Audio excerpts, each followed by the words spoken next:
ରାତିରେ ଜଣେ ବିବାହିତ ଯୁବକକୁ ନୃଶଂସ ଭାବେ ହତ୍ୟା କରିଛନ୍ତି ଦୁଇ ଭାଇ।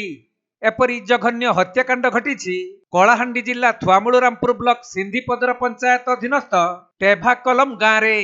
ମୃତ ଯୁବକ ଜଣକ ସେହି ଗ୍ରାମର ସୁନାଧର ମାଝୀଙ୍କ ପୁଅ ପାନି ମାଝୀ ହୋଇଥିବା ବେଳେ ସେ ରାତିରେ ଘରେ ଶୋଇଥିବା ସମୟରେ ଉକ୍ତ ଗ୍ରାମର କୁମୁଡା ମାଝୀଙ୍କ ଦୁଇ ପୁଅ ଲାକ୍ମୁ ମାଝୀ ଏବଂ ସାରଥୀ ମାଝୀ ପାନି ମାଝୀଙ୍କ ଘର ପାଖକୁ ଯାଇ ଅଶାଳୀନ ଭାଷାରେ ଗାଳିଗୁଲଜ କରିଥିଲେ। ଯେଉଁଥିପାଇଁ ପାନି ମାଝୀ ଉତ୍ତ୍ୟକ୍ତ ହୋଇ ଘରୁ ବାହାରକୁ ବାହାରି ଆସିବାରୁ ଦୁଇ ଭାଇ ଲାକ୍ମୁ ମାଝୀ ଓ ସାରଥୀ ମାଝୀ ପାନି ମାଝୀକୁ ଘର ନିକଟରୁ କିଛି ଦୂରକୁ ଟାଣି ନେଇ ଟାଙ୍ଗିଆରେ ନୃଶଂସ ଭାବେ ହତ୍ୟା କରି ପଳାଇ ଯାଇଥିଲେ।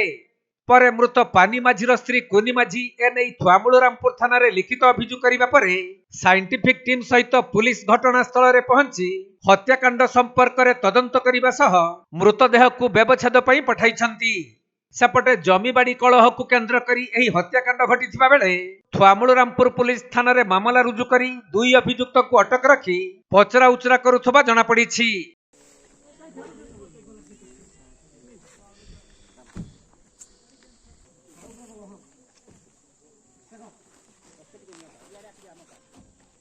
କଳାହାଣ୍ଡି ଜିଲ୍ଲାରୁ ବିରଞ୍ଚି କରୁଆଙ୍କ ରିପୋର୍ଟ, କୋଣାର୍କ ଲାଇଭ୍।